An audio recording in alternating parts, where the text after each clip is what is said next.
Back chain ఇచ్చేసామండి వెనక చక్కగా. ఇది ఏ తీగతో అయితే క్రిస్టల్స్ అల్లామో అదే తీగని వెనక కొంచెం ప్లెయిన్గా వదిలేసాం. 8 లైన్స్ కూడా వచ్చేసింది వెనక వరకు కూడా. అలా ఇవ్వటం వల్ల మీకు ఈ స్టెప్స్ ఏదైతే అంటే బంచే అనండి విడివిడిగా ఉన్నాయండి. ఇవేం అటాచ్ చేయలేదు కదా, దేనికి అదే విడిగా ఉన్నాయి సింపుల్గా. సో అవి అటు ఇటు వెళ్ళిపోకుండా చక్కగా ఒక దగ్గర నిలబడడానికి వీలవుతుంది మీకు.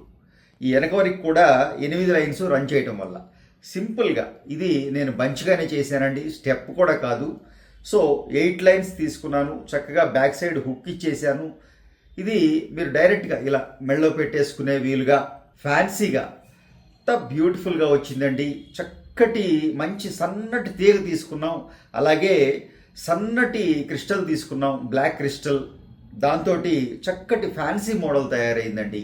ఇవి నేను రెగ్యులర్గా ఈ టైప్ ఆఫ్ జ్యువెలరీ చేస్తుంటాం, బట్ వెనక వరకు కూడా బీడ్స్ ఇచ్చేస్తుంటాం, లేదా అవుట్ అండ్ అవుట్ క్లోజ్ చేస్తూ ఉంటాం.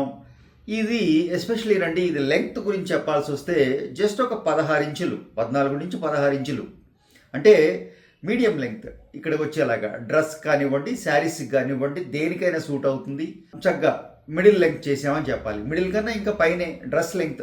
బ్లాక్ బీడ్స్ మీకు ఫ్యాన్సీగా వర్క్ స్టేషన్స్లోనూ ఇలా చక్కగా బయటకు వెళ్ళేటప్పుడు శారీస్ మీద కూడా అన్నిటి మీదకి మ్యాచ్ అయ్యేలా డిజైన్ చేసామండి.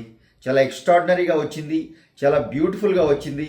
సో 8 లైన్స్ చేయడం జరిగిందండి 35 గ్రామ్స్లో. క్లోజ్ పిక్స్ ఉన్నాయి చూడండి, ఆ వర్క్లో ఎంత బ్యూటీ ఉందో మీకు అర్థమవుతుంది. ఫుల్లీ హ్యాండ్మేడ్ అండి. చక్కగా బంగారు తీగని ప్రతి పోస్ట్కి అల్లుకుంటూ వచ్చేసాం.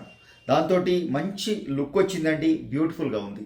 సో ఇంకా ఈ నల్ల పూసలు అయితే ఈరోజు హైలైట్ అండి. ఎందుకో కొన్ని అన్ని చేస్తూ ఉంటాం, డిఫరెంట్ డిజైన్స్ చేస్తూ ఉంటాం నల్ల పూసలు. కొన్ని అనుకోకుండా ఇలా చక్కగా ఆ చేతాన్ని ఇవ్వండి, తీసుకున్న క్రిస్టల్ సైజ్ అనివ్వండి, ఎంత బ్యూటీ తీసుకొస్తాయండి. పీస్ మీకు ఎలా నచ్చిందో తప్పకుండా తెలియజేయండి. ఫస్ట్ టైం ఛానల్ చూసేవారైతే సబ్స్క్రైబ్ చేసుకోండి. తోటి వారితో మన వీడియోస్ షేర్ చేయటం మర్చిపోకండి. Thank you.